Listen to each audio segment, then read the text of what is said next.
मृत्यु के 13 दिनों तक क्यों अपने ही घर में रहती है आत्मा? अगर जानना चाहते हैं तो हम आपको बताते हैं कि 13 दिनों तक मरने के बाद में आत्मा अपने घर में क्यों रहती है।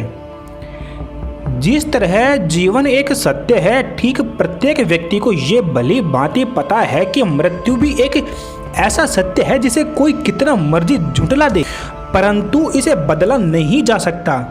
कहने का अर्थ है कि जिसने भी इस पृथ्वी पर जन्म लिया है उसे एक न एक दिन अपने प्राणों की आहुति देनी पड़ती है।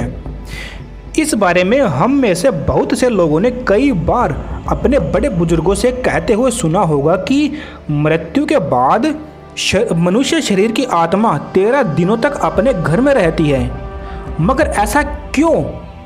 इस बारे में क्या किसी ने सोचा है?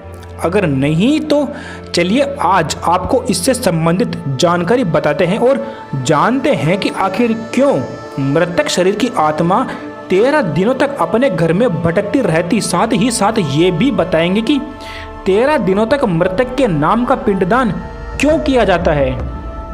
बता दें कि गरुड़ पुराण में इस बारे में विस्तार से बताया गया है। गरुड़ पुराण में बताया गया है कि जब किसी व्यक्ति की मृत्यु होती है तो यमराज के यमदूत उसे अपने साथ यमलोक ले जाते हैं। यहाँ उसके अच्छे और बुरे कर्मों का हिसाब होता है और फिर 24 घंटे के अंदर यमदूत उस प्राणी की आत्मा को वापस घर छोड़ आते हैं। यमदूत के द्वारा आत्मा को वापस छोड़ जाने के बाद मृतक की आत्मा अपने परिजनों के बीच भटकती रहती है और अपने परिजनों को पुकारती रहती है, लेकिन उसकी आवाज़ को कोई सुन नहीं पाता। ये देखकर मृत व्यक्ति की आत्मा बेचैन हो जाती है और जोर जोर से चिल्लाने लगती है। इसके बाद आत्मा अपने शरीर के अंदर प्रवेश करने की कोशिश करती है, लेकिन यमदूत के पास बंदिश होने के कारण वो मृत शरीर में प्रवेश नहीं कर पाती। इसके अलावा गरुड़ पुराण की माने तो जब यमदूत आत्मा को उसके परिजनों के पास छोड़ने जाते हैं उस समय उस आत्मा में इतना बल नहीं होता कि वो यमलोक की यात्रा तय कर पाए। गरुड़ पुराण के अनुसार किसी भी मनुष्य के मृत्यु के बाद जो 10 दिनों तक मकिया जाता है उससे मृतक आत्मा के विभिन्न अंगों की रचना होती है और जो 11वें और 12वें दिन पिंडदान किया जाता है उससे मृतक आत्मा रूपी शरीर का मांस और त्वचा का निर्माण होता है। और जब 13वें दिन यानी कि 13वीं की जाती है तो उस दिन मृतक के नाम का पिंडदान किया जाता है। उसी से ही वो यमलोक तक की यात्रा करते हैं, अर्थात मृत्यु के बाद मृतक के नाम का जो पिंडदान किया जाता है उसी से ही आत्मा को मृत्यु लोक से यमलोक तक यात्रा करने का बल मिलता है।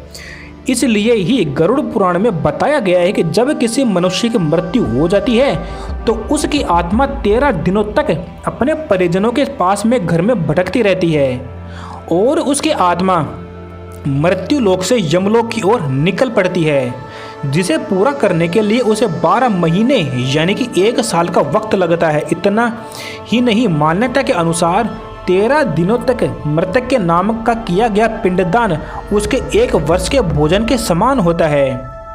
पिंडदान न किया जाए तो आखिर क्या होगा, आइए जानते हैं। इसके अलावा बता दे, अक्सर लोगों के मन में ये सवाल भी जरूर आता है कि अगर किसी मृत व्यक्ति के नाम का पिंडदान नहीं किया गया तो क्या होता है।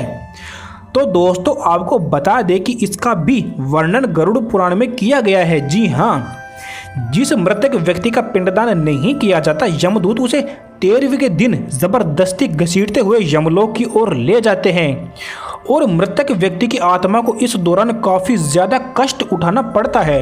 इसलिए हिंदू धर्म में मनुष्य की मृत्यु के बाद 13 दिनों तक पिंडदान करना आवश्यक माना गया है। इसके अलावा आपको बता दें कि 13वें दिन परिजनों के द्वारा मृतक व्यक्ति के नाम का जो भोज करवाया जाता है, अगर वो कर्ज लेकर किया जाए तो मृतक व्यक्ति की आत्मा को शांति नहीं मिलती है। इतना ही नहीं, गरुड़ पुराण में ये भी बताया गया है कि जो व्यक्ति जीवित रहते हुए अच्छे कर्म करता है, मृत्यु के बाद उसकी आत्मा को यात्रा के दौरान यमदूत कोई कष्ट नहीं देते। और जो व्यक्ति बुरे कर्म करते हैं उसकी आत्मा को यमदूत यात्रा के दौरान कई यातनाएं देता है और आत्मा को कई कष्ट भोगने पड़ते हैं। ये थी 13 दिनों तक पिंडदान करने की पूरी जानकारी। ऐसी ही मिस्ट्री से संबंधित और वीडियोस देखने के लिए आप हमारे इस चैनल को सब्सक्राइब करें। धन्यवाद।